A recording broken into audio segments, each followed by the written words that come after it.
Good evening to all of you. आज मैं second chapter start कर रही हूँ, the power of now by Eckhart Tolle. Okay, इस जो हेडिंग है वो है consciousness the way out of pain. चेतना जो कि एक दर्द से बाहर आने का रास्ता है। Create no more pain in the present. आप अपने प्रेजेंट में अब कोई नया दर्द मत उत्पन्न करिए। Nobody's life is entirely free of pain and sorrow. Isn't it a question of learning to live with them rather than trying to avoid them? किसी का भी जीवन जो है वो दर्द से रहित नहीं है, दर्द और दुख से रहित नहीं है। Isn't it a question of learning to live? क्या इस चीज़ का प्रश्न नहीं उठता कि अब हम दर्द के साथ जीना सीख लें, ना कि उसको अवॉइड करना। The greater part of human pain is unnecessary. ज़्यादातर जो ह्यूमन पेन का मनुष्य को दर्द मिलता है वो अनावश्यक है। It is self created as long as unobserved mind runs your life. ये खुद का ही बनाया हुआ है और ये तब तक ही रहता है जब तक आपका जो नॉन ऑब्जर्विंग माइंड है वो आपके जीवन को चला रहा है। मतलब कि आप अपने मन से चलाए जा रहे हैं, मन से चलायमान है। The pain that you create now is always some form of non-acceptance, some form of unconscious resistance to what is. जो पेन आप क्रिएट कर रहे हैं अभी, वो हमेशा से कहीं ना कहीं आपने सिचुएशन से उनको पूरी तरीके से एक्सेप्ट नहीं कर रखा है। कहीं ना कहीं आपके अनकॉन्शियस में जो आपकी ना जागृत अवस्था है उसमें कुछ न कुछ रुकावटें हैं जिसकी वजह से इस वक्त आप पेन महसूस कर रहे हैं। On the level of thought the resistance is some form of judgement. अगर हम विचार के लेवल पे बात करें तो वो क्या हो सकता है? वो किसी तरीके का एक रेजिस्टेंस, रुकावट हो सकती है। रेजिस्टेंस कैसा? रेजिस्टेंस जैसे कि हम किसी अवस्था को लगातार जज कर रहे हैं। जब हम जज करेंगे तो उसको हम एक्सेप्ट नहीं कर सकते, तो कहीं ना कहीं हम उसमें आगे बढ़ते समय रेजिस्ट फील करेंगे। सहजता में ना रहकर मजबूरीवश एक आधे मन से उस चीज़ में हम आगे जा रहे हैं, उस चीज़ में हम रह रहे हैं। On the emotional level it is some form of negativity. भावनात्मक लेवल पे अगर बात करें तो ये किसी तरीके की नकारात्मकता हो सकती है। The intensity of pain depend on the degree of resistance to the present moment. आप किसी सिचुएशन में कितना ज़्यादा पेन महसूस कर रहे हैं, ये आपके इस पल में आप कितनी हद तक रेजिस्टेंस महसूस कर रहे हैं उस पर निर्भर करता है। एंड दिस इन टर्न, और ये उसका जो परिणाम स्वरूप ये डिपेंड करती है कितना स्ट्रॉन्ग तरीके से आप अपने माइंड के द्वारा आइडेंटिफाइड हैं। कितना, मतलब कहने का फिर वही मतलब है कि आपका माइंड से ने कितना आपको फास्ट आइडेंटिटी दे रखी है, किस हद तक आप अपने माइंड के द्वारा चलाए जा रहे हैं। क्योंकि उसमें जो फीड है वो आप उसी के हिसाब से सोच रहे हैं, जज कर रहे हैं और रजिस्ट कर रहे हैं। दायरा उसने लिमिट कर रखा है। जितना ज़्यादा आप माइंड के प्रेशर में हैं उतना ज़्यादा आप पेन में महसूस करते हैं।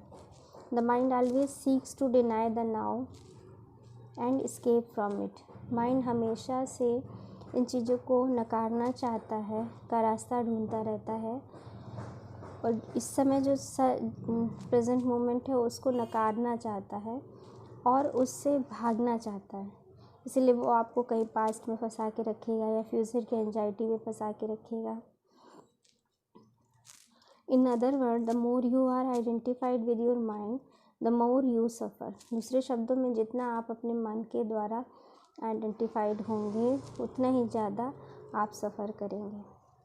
और you may put it like this, the more you are able to honour and accept the now the more you are freer win. दूसरे शब्दों में हम ये कह सकते हैं कि आप जितना अच्छे से सम्मानित तरीके से अपने इस पल को अपना लेते हैं, उतना ही ज़्यादा और उतना ही जल्दी आप अपने दर्द से मुक्त हो जाते हैं। आपकी सारी की सारी जो सफरिंग है वो ख़त्म हो जाती है। एंड फ्री ऑफ इगोइक माइंड, और आप अपने इस इगोइक माइंड से फ्री हो जाते हैं। Why does the mind habitually deny और रेजिस्ट द नाउ। मन हमेशा आदतन ऐसा क्यों करता है कि वो इस पल को जो है वो नेगलेक्ट करता है, रेजिस्ट करता है। Because it can not function and remain in control without time which is past and future. ऐसा इसलिए है कि जो हमारा माइंड है वो कार्य ही नहीं कर सकता बिना पास्ट का को जाने या बिना फ्यूचर के बारे में सोचे, क्योंकि वो टाइम स्पेस से बंधा हुआ है। ठीक है, अगर वो उन चीज़ों को छोड़ देता है तो वो टाइमलेस महसूस करेगा, उसका अपना कोई अस्तित्व ही नहीं होगा। इसलिए वो, अगर अभी आप अपने नाव इस पल में आप रहना चाहते हैं तो वो पावरलेस हो जाएगा। इसलिए उसको एक भय होता है कि अगर इस हम माइंड जो है नाव में आ गया, अगर जो हम लोग हैं वो इस पल का में जीने लगे तो माइंड का कोई मतलब नहीं रह जाएगा। ये स्थिति उसके लिए थ्रेटनिंग होती है, भयावह होती है। Time and mind are in fact inseparable. समय और मन एक तरीके से एक दूसरे से सेपरेट नहीं किए जा सकते हैं। Imagine the earth devoid of human life inhabited only by plants and animal. आप कल्पना करिए कि इस धरती पर अगर मनुष्य नहीं हो, सिर्फ पौधे और जानवर हो, would it still have past and future. क्या इसमें तब भी पास्ट और भविष्य की भूत और भविष्य होगा? Could we still speak of time in any meaningful way. क्या हम तब भी समय की बात करेंगे? क्या समय का बात करना तब मतलब किसी मतलब का रह जाएगा? The question what time is it. इस समय क्या बजा है? What's the date today. आज क्या तारीख है? If any were there to ask it. क्या यहाँ ये सब कोई पूछने वाला रह जाएगा? Would be quite meaningless.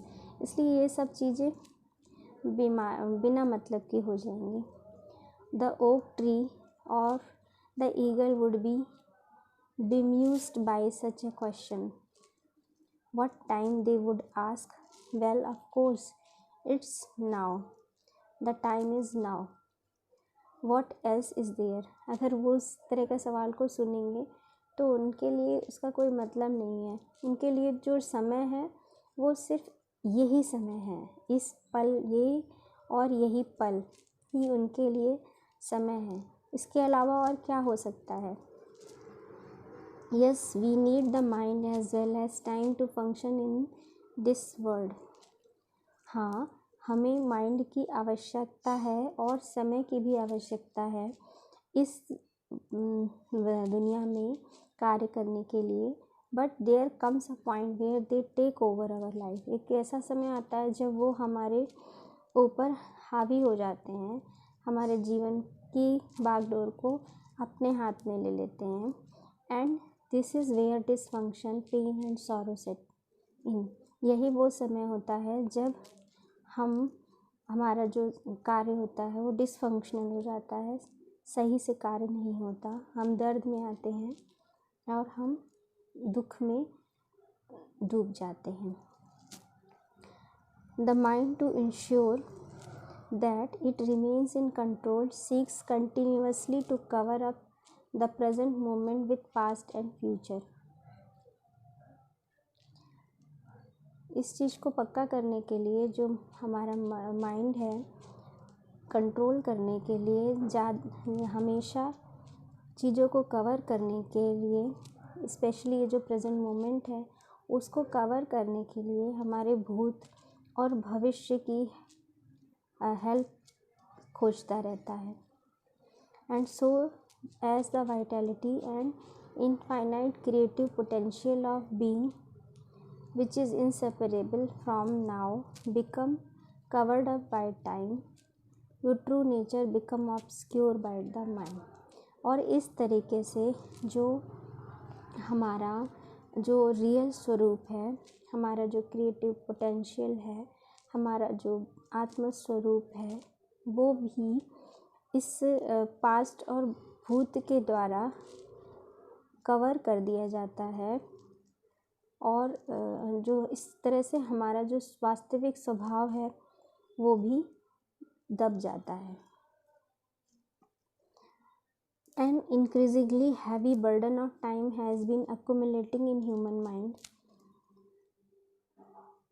जो हमारे दिमाग पे हमेशा समय का एक बढ़ता हुआ प्रेशर है, वो हमारे ऊपर हमेशा एक हावी होता रहता है और इकट्ठा होता रहता है, बिल्डअप होता चला जाता है। All individuals are suffering under this burden. सारे के सारे जो प्राणी हैं वो इस भार के नीचे दबे हुए हैं और सफ़र कर रहे हैं। But they also keep adding to it energy moment in every moment whenever they ignore or deny that precious moment. लेकिन वो खुद भी इसी बर्डन पे और बर्डन डालते जाते हैं। कैसे? जैसे पल वो इस पल को भूल जाते हैं और अपने भूत और भविष्य में के बारे में सोचते रहते हैं। तो क्या कर रहे हैं वो अल्टीमेटली? वो अपना ये समय भी खो दे रहे हैं। मैं आपसे बाद में बात करती हूँ।